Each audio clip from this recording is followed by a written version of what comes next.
আসসালামু আলাইকুম।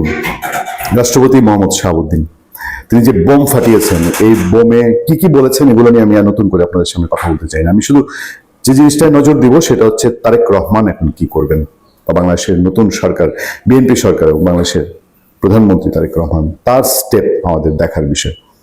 রাষ্ট্রপতি যা বলার বলে দিয়েছেন, উজাড় করে বলেছেন, মন খুলে বলেছেন, এবং তিনি যে অবরুদ্ধ ছিলেন নিজের মুখে স্বীকার করলেন। একজন অবরুদ্ধ রাষ্ট্রপতি আমরা পেয়েছি বাংলাদেশে। একমাত্র বৈধ সাংবিধানিকভাবে রাষ্ট্রপতি মোহাম্মদ শাহাবুদ্দিন তিনিই ছিলেন। মোহাম্মদ শাহাবুদ্দিন ইম্পর্টেন্ট নয়, ইম্পর্টেন্ট হচ্ছে আমাদের রাষ্ট্রপতি। রাষ্ট্রপতি পদ, রাষ্ট্রপতির সেই চেয়ার, আমাদের সেই সম্মান, সেইটাকে ধুলায় মুছায় আশ্রয় নোংরা করে সর্বনাশ করেছে সেই অন্তর্বর্তীকালীন সরকারের প্রধান উপদেষ্টা ডক্টর মোহাম্মদ ইউনূস। তাকে কিছুই হবে না। রাষ্ট্রপতি কি কি বলেছেন, এর আগের দিনের বক্তব্যে আপনারা সব জেনেছেন। তাকে কিভাবে অপমান অপদস্থ করা হয়েছে, তার ছবি নামিয়ে ফেলা হয়েছে, তাকে কোনো কাজ করতে দেওয়া হয়নি। এবার এসে কি প্রমাণ হলো, একটা মানুষকে ঈদের নামাজটা পর্যন্ত পড়তে দেয়নি এই ডক্টর মোহাম্মদ ইউনূস, যার নিজের ধর্ম নিয়ে মানুষের ভিতরে প্রশ্ন আছে। ডক্টর মোহাম্মদ ইউনূস কোন ধর্মের অনুসারী?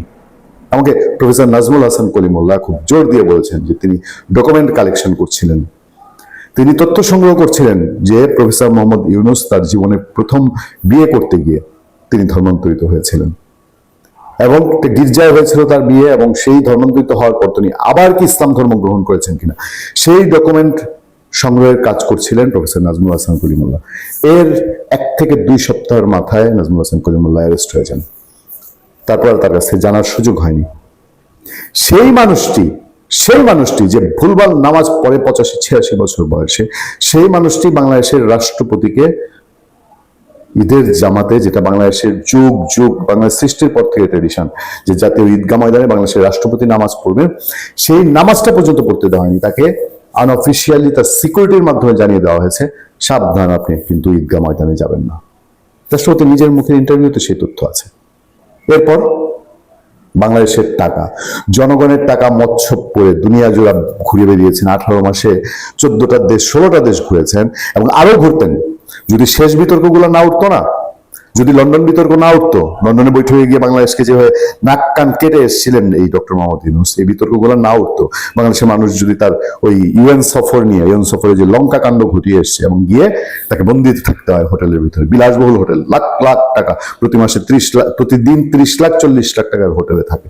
এবার যদি প্রকাশ না হতো, আমি জানি না যে গত 2-3 মাসে সে আর কয়টা দেশ ঘোরার স্বার্থ বাংলাদেশের মানুষের টাকা দিয়ে নিজে ঘুরিয়ে বেরিয়েছে সারা বিশ্বে। আর বাংলাদেশের রাষ্ট্রপতিকে তার চিকিৎসার জন্য সে এই দেশের বাইরে পা ফেলতে দেয়নি। যেখানে ভাইরাস, এই রাষ্ট্রপতি বুকে ওপেন হার্ট সার্জারি, সেটার ফলো আপ ছিল, 1 বছরের মাথায় অ্যাপয়েন্টমেন্ট ছিল, সেখানে তাকে যেতে দেওয়া হয়নি। তার ব্রিটেনে একটি হসপিটালে তার অ্যাপয়েন্টমেন্ট ছিল, সেখানে তাকে যেতে দেওয়া হয়নি।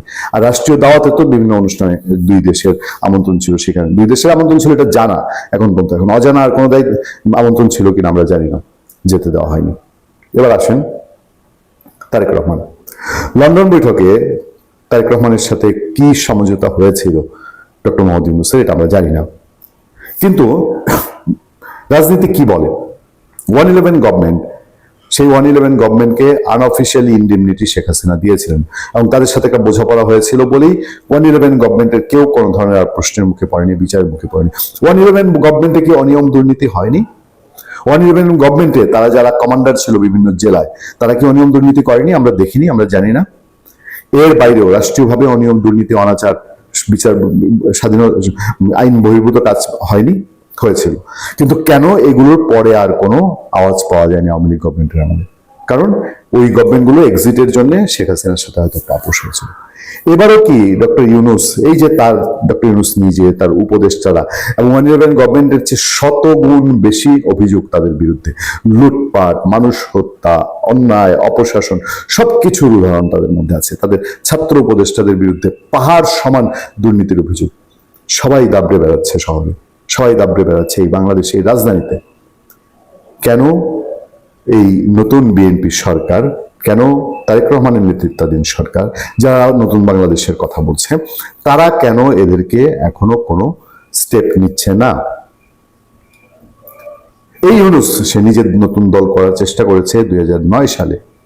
সেই ইউনূস 111 গভর্নমেন্টের সময় সেই ইউনূস এবারও আবার রাষ্ট্রীয় ক্ষমতা দখল করতে চেয়েছে। আমরা সে যখন থেকে বিপ্লবী সরকারের স্বপ্ন দেখে তখন থেকে আপনাদেরকে আমি আমাদের এই আলোচনায় বলে এসেছি। আমরাই প্রথম বলেছি, বাংলাদেশে কোনো মেইন স্ট্রিম মিডিয়া তো কখনোই নিউজ করেনি, সোশ্যাল মিডিয়াতেও আমরা প্রথম আপনাদেরকে জানিয়েছি যে এই সরকারের মতলব ভালো না, তারা একটা বিপ্লবী সরকার করতে চায়। রাষ্ট্রপতি এসে সেই তথ্যই ফাঁস করেছেন। আমরা রাইট ছিলাম, আমাদের কাছে তথ্য ছিল। তারেক রহমান কি জানেন না কেন সে বিপ্লবী সরকার করতে চেয়েছিল? সে বিপ্লবী সরকার করতে চেয়েছিল তারেক রহমান যেন আজকের এই দিনে প্রধানমন্ত্রী যে আছেন সেটা যেন না হতে পারেন, আজকের এই দিনে যে বিএনপি সরকার ক্ষমতায় আছে সেটা যেন না আসতে পারে। সেই চেষ্টার সম্পূর্ণটা সর্বশেষ বিন্দু পর্যন্ত ডক্টর মোহাম্মদ ইউনূস এবং তার উপদেষ্টারা চেষ্টা করে গেছেন। এর প্রমাণ হলো মানব জমিনের সেই রিপোর্ট যে 3জন উপদেষ্টা শেষ পর্যন্ত শেষ মুহূর্ত পর্যন্ত নির্বাচন বানচালের চেষ্টা করেছেন। সেই 3জন উপদেষ্টার মাথার উপরে ছাই হিসাবে কি ডক্টর মোহাম্মদ ইউনূস ছিলেন না? এবার আমাদের দেখার অপেক্ষা। আমাদের যদি দেখতে হয় যে এই ইউনূস এত প্রশাসন, এত অন্যায় অনাচার করার পরেও তারেক রহমানের হাত গলে বের হয়ে যাচ্ছেন, আর ভেতরে কোনো মিউচুয়াল আন্ডারস্ট্যান্ডিং অন্য কিছু ছিল, তাকে এক্সিট দেওয়া হয়েছে শুধুমাত্র ওই যে বিএনপি ছাড় দেয় একটা বৃহৎ স্বার্থের জন্য ছাড় দিচ্ছে যে নির্বাচিত সরকার ক্ষমতায় আসতে হবে, বিএনপিকে ক্ষমতা নিতে হবে। সেই ছাড়ের পার্ট হিসেবে অলিখিতভাবে যদি ডক্টর মোহাম্মদ ইউনূসের সাথে কোন রকম নেগোসিয়েশন বিএনপির থেকে থাকে তাহলে এর চেয়ে ইল্লাক বাংলাদেশের আর কিছুই হতে পারে না। এবং আমরা এখনো আশায় আছি, আমরা হতাশাগ্রস্ত হতে চাই না।